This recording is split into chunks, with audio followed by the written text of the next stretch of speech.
En 2025, l'Afrique fait face à de graves crises sécuritaires. Le Sahel est frappé par le terrorisme, la région des Grands Lacs et le Sud-Soudan connaissent guerre civile et affrontements armés et la Corne de l'Afrique reste marquée par des conflits ethniques et djihadistes, tandis que Libye, Nigeria et Centrafrique subissent violences armées et présence des groupes rebelles. Dans ce contexte, le Lomé Peace and Security Forum, tenu les 11 et 12 octobre 2025, a insisté sur le renforcement de l'autonomie stratégique de l'Afrique. Les conclusions soulignent la nécessité pour le continent de maîtriser sa paix et sa sécurité en s'appuyant sur ses ressources, ses capacités industrielles et technologiques, tout en intégrant les dimensions sociales et économiques. L'autonomie stratégique n'est pas un choix ni une option, c'est une obligation.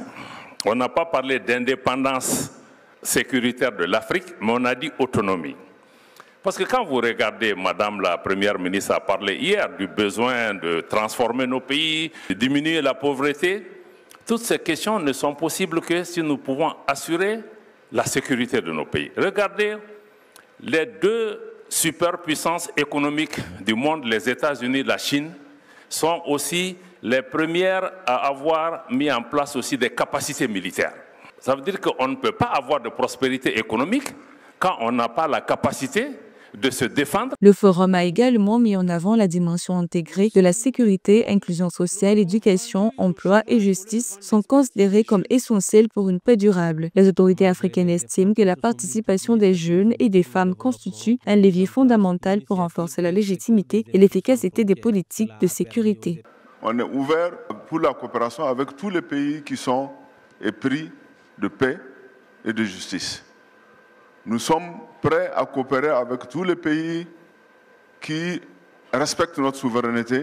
Nous sommes prêts à travailler, à coopérer avec tous les pays qui respectent la dignité de notre peuple et qui mettent, en mettant l'intérêt supérieur de nos populations en première ligne.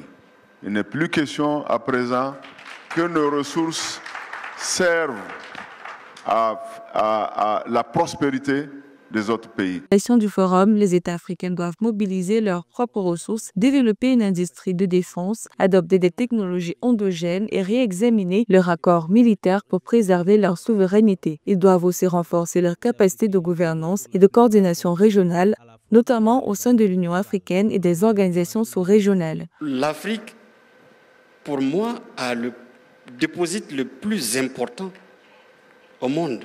On ne peut pas disposer de toutes ces ressources et avoir peur de comment financer notre propre développement. Je crois qu'il y a aussi une question d'engagement politique.